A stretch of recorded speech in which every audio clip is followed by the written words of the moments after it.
Mga ka-DIY, welcome back to our YouTube channel. So for today, may mga nagtatanong na sa akin ito, yung si Thunderbox 300 Lite. Ano daw bang masasabi kong review dito? Ang masasabi ko sa inyo mga ka-DIY ay bilhin nyo na to ngayon na.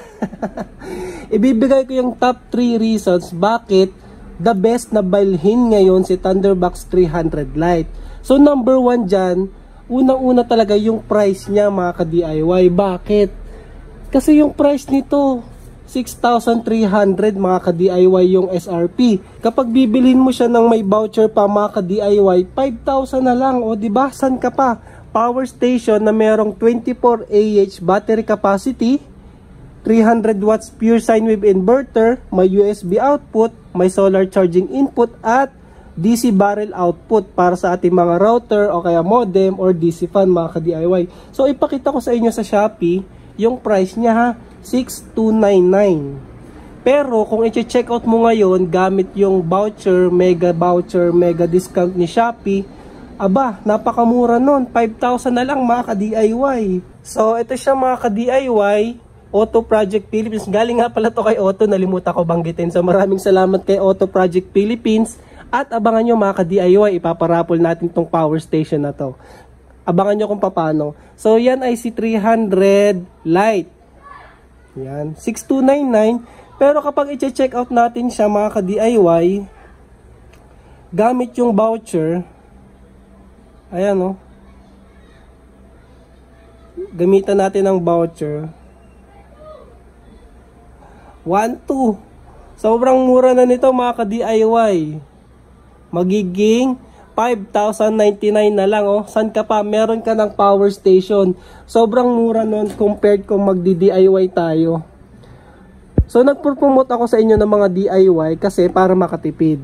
Pero kapag may ganitong power station, kahit hindi na tayo mag-DIY mga ka-DIY. Kasi alam ko yung iba naman hindi din talaga kaya, busy, wala silang time para mag-DIY. So naghahanap sila ng recommendation. So ito yung pinaka-practical. So top 1 reason natin is price, practical siya, at saka sa mga hindi kaya mag-DIY. Kasi 'di ba itong ginawa ko na DIY EcoFlow mga ka-DIY, nasa 6,000 yung gastos ko nito. O 'di ba?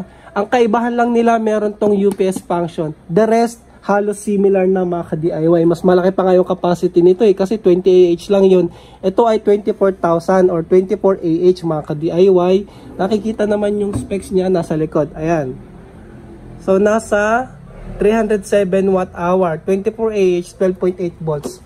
So ano lang, mas compact lang tong sa akin kasi mas maliit, ayun no, mas maliit siya. Pero sa height at width halos magkasing laki, sa kapal lang doble. Pero regardless mga ka-DIY, saan ka makakahanap ng power station na kompleto na lahat na nandito, may solar charging, pure sine wave na 300 watts. Tingin ko yung inverter nito parehas lang din yung ginagamit natin na ganito mga ka-DIY kasi 300 watts lang din ito eh. Malamang ganun din yan. Pero mamaya tingnan natin. Meron ng screen pa. Ayan, i-power on natin. O, diba? May wattage din yan. Pero yung watts nito, dito lang sa AC output natin mga ka-DIY. Hindi siya nagre-reflect sa DC at USB. Tsaka sa charging, wala rin yung watts na yan. Sa AC output lang yung watts na yan mga ka-DIY. Pero sa charging natin, tsaka sa capacity, nag-update tong 100% at tsaka yung 14.6. Pag in-on natin, ayan, lalabas yung DC, AC, at tsaka USB. So, ayan o. So, goods. Lahat working siya. Sobrang practical nga mga ka-DIY, diba? Wala ka na kakaibang mga features na siguro hindi mo naman magagamit. So, ito, practical use talaga mga ka-DIY. So, ayun. Pakita ko sa inyo ha. Ito, kung i-DIY ko to, kailangan ko ng 4S4P. Kasi yun yung battery niya dito, yung 32700, 16 pieces, mga ka-DIY. With BMS, aabutin nyo ng 2,700 kasi 150 isa nun. Tapos yung pure sine wave inverter natin, nasa 1.6 yan.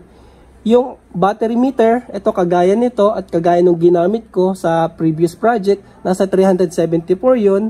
Yung charger, may kasama na pala yung charger. Ito, 70 watt. Ang maganda pala sa charger niya ay may cooling fan mga ka-DIY. Kasi yung ibang mga 70 watts na charger ay walang cooling fan. Ito meron, ayun o, nakikita nyo. So goods yun. 70 watts. Kasama na yun. Ay kung magdi-DIY ka, bibilhin nyo din yun mga ka-DIY. At meron siya dito. Ito nga pala, tingin ko back converter lang. Hindi siya MPPT.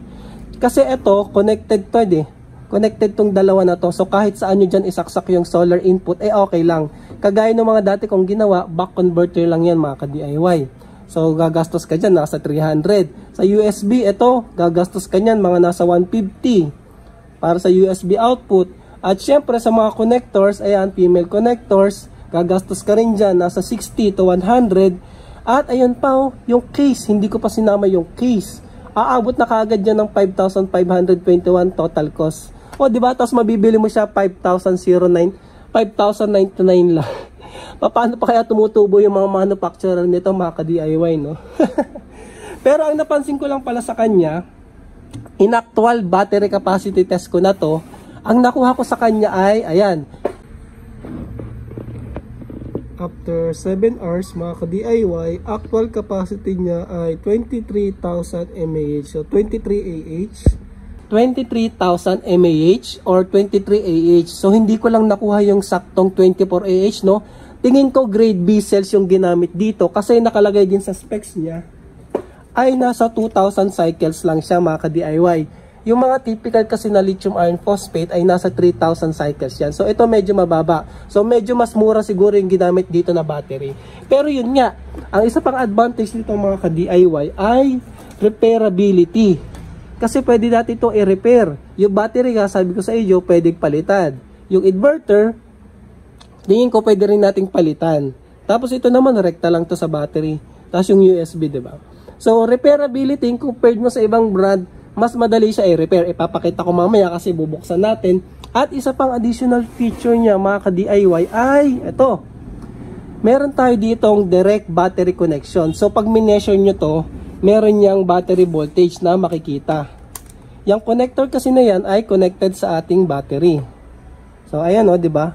Andyan yung battery natin connected. Anong purpose nito mga ka-DIY? Dito, pwede nating ikabit yung extra battery kagaya nito, motorcycle battery. O kaya meron kang malalaking battery pa, yung mga 50 Ah or 100 Ah, pwede nating ikabit dito, may extend natin yung use ng ating power station mga ka-DIY kasi pwede mo siyang kabitan ng external battery. So, di ba ang astig? Ngayon, buksan naman natin para mapakita ko sa inyo paano yung repairability at saka build quality niya sa loob mga ka-DIY.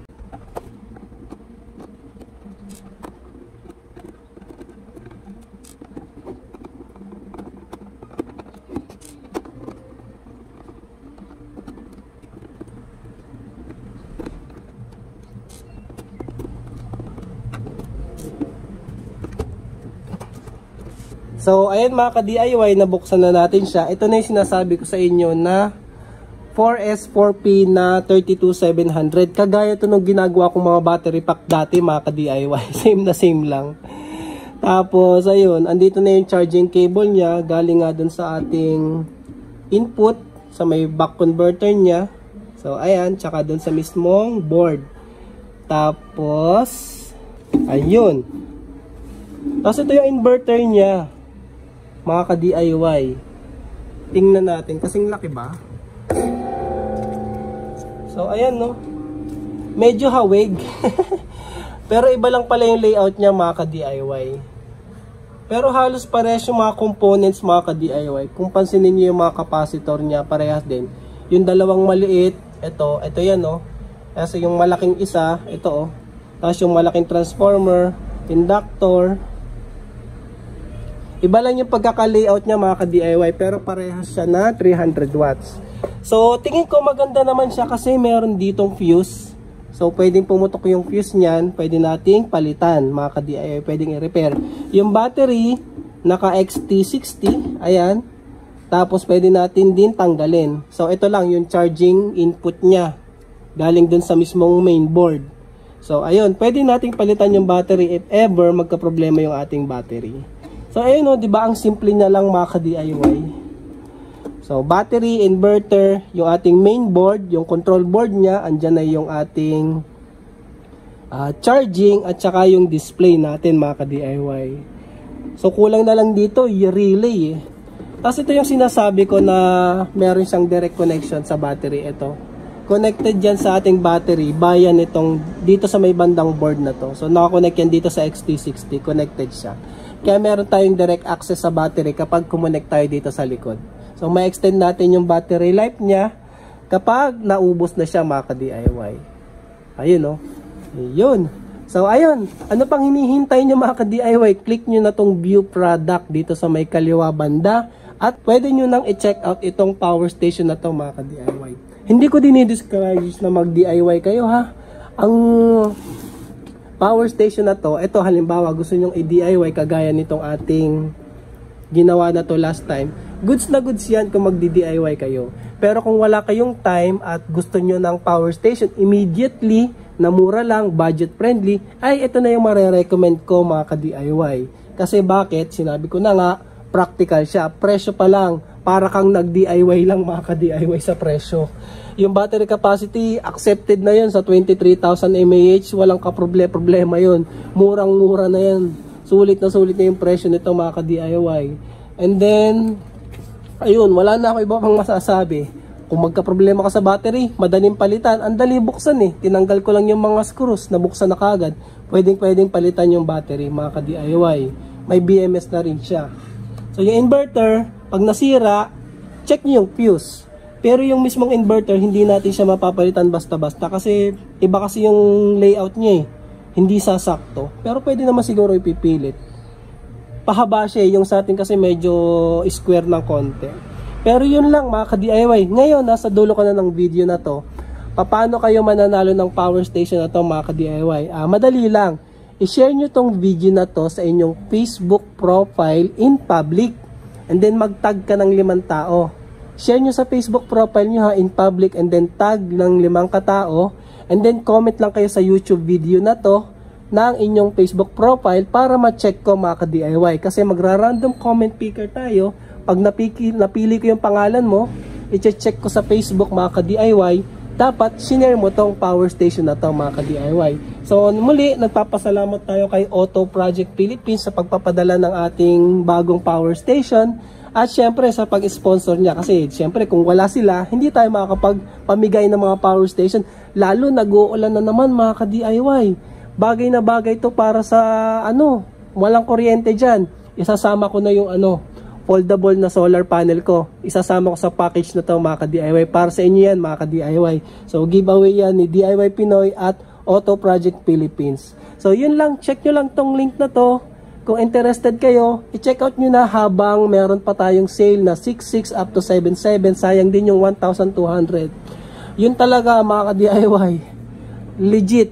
Kung i-DIY mo yan, aabot ka ng 6,000 pesos kasama yung case. Pero kung bibilin mo siya, 5,000 na lang, di ba? Saan ka pa? Pero ayun, hindi ko kayo dinidiscourage mag-DIY. Kung gusto nyo mag-DIY, goods, kasi yan yung pinopromote natin. Kaya tayo nagpo-promote ng DIY ay para tayo ay makatipid.